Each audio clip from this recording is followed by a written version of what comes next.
जय जय श्री राधे, हर हर महादेव। आप सभी को मेरा नमस्कार। प्रिय मित्रों, आज मैं आप सभी के समक्ष कुछ जानकारियाँ लेके आया हूँ। जानकारी का विषय है पूजन के विषय में। जैसे हम लोग घर में नित्य पूजा करते हैं, सुबह शाम, या कोई जप तप अनुष्ठान आदि करते हैं, तो उससे पहले हमें क्या करना चाहिए, आइए जानते हैं। सर्वप्रथम तो हमें स्नान आदि करके पूजा के लिए जो सामग्री होता है, चाहे आप नित्य पूजा के लिए हो या कोई यज्ञ अनुष्ठान आदि के लिए हो, वो सामग्री इकट्ठा करेंगे।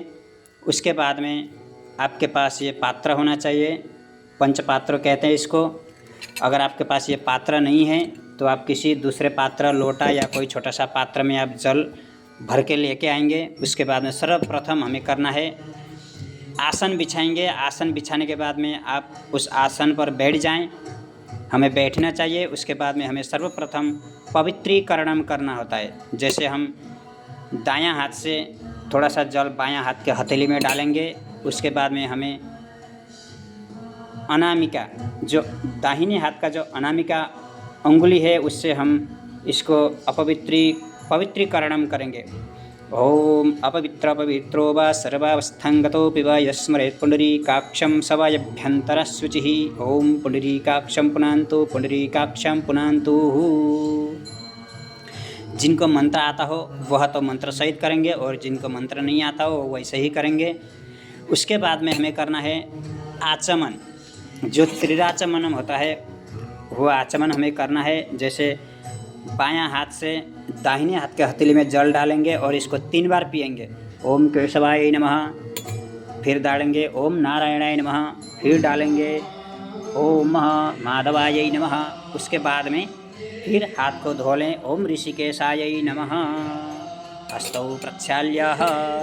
जिनको मंत्र आता हो वह मंत्र सहित करेंगे। मंत्र भी भगवान का नाम ही उच्चारण करना है। जिनको नहीं आता हो वह वैसे ही 3 बार आचमन करेंगे, और चौथी बार में हाथ को धो लेंगे। हाथ को धोने के बाद में हमें करना है आसन शुद्धि। जो हमने आसन बिछाया है, जिस आसन पे हम लोग बैठे हैं पूजा के लिए, उस आसन को हमें शुद्धिकरण करना है। तो हमें क्या करना है, अगर आपके पास ये नहीं है चम्मच, तो आप थोड़ा सा हाथ में जल लेंगे, दाहिने हाथ के हथेली में जल लेंगे। उसके बाद में पृथ्वी त्वया धृता लोका देवी त्वं विष्णुना धृता त्वं च धारयमं देवीं पवित्रं कुरु चासनम।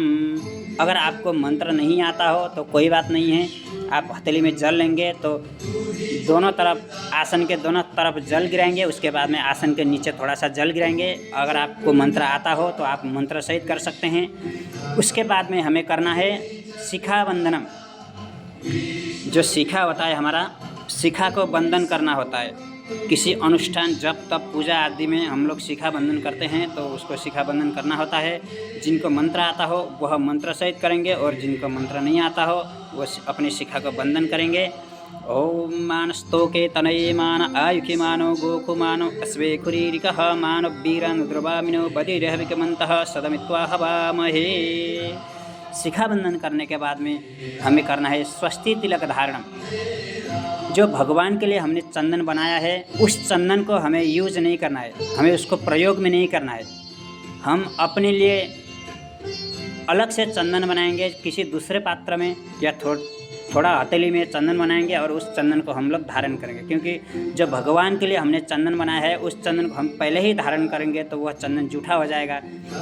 उस चंदन को भगवान को अर्पण करने के बाद में हम लोग उस चंदन को लगा सकते हैं, उससे पहले वो जूठा हो जाएगा। इसलिए आपको किसी दूसरे पात्र में या अपने हथेली में थोड़ा सा चंदन बना के, जो जैसा अपने हिसाब से चंदन को धारण करता है वह उसी हिसाब से अपने चंदन को धारण करें। और चंदन को धारण करने के बाद में आगे की जो हमारा पूजा की तैयारी है उसको करना चाहिए। सर्वप्रथम ये 5 नियम हमें करना चाहिए सुबह शाम।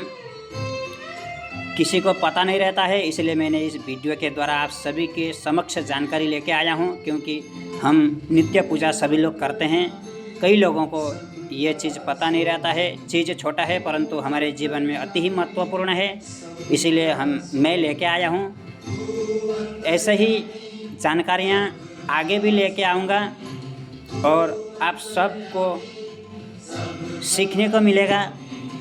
इस वीडियो को आप सभी शेयर भी करें, क्योंकि औरों को भी पता चले कि पूजन से पहले क्या करना चाहिए, जो हमारा महत्वपूर्ण है वो क्या है। इसलिए आप सब इस वीडियो को भी शेयर करें और लोगों को भी जानकारी पहुंचाएं, और पेज को भी फॉलो करें। मेरा फेसबुक पेज है, उसमें भी जाकर आप सभी फॉलो करें और ज़्यादा से ज़्यादा शेयर करें। जय श्री राधे, हर हर महादेव।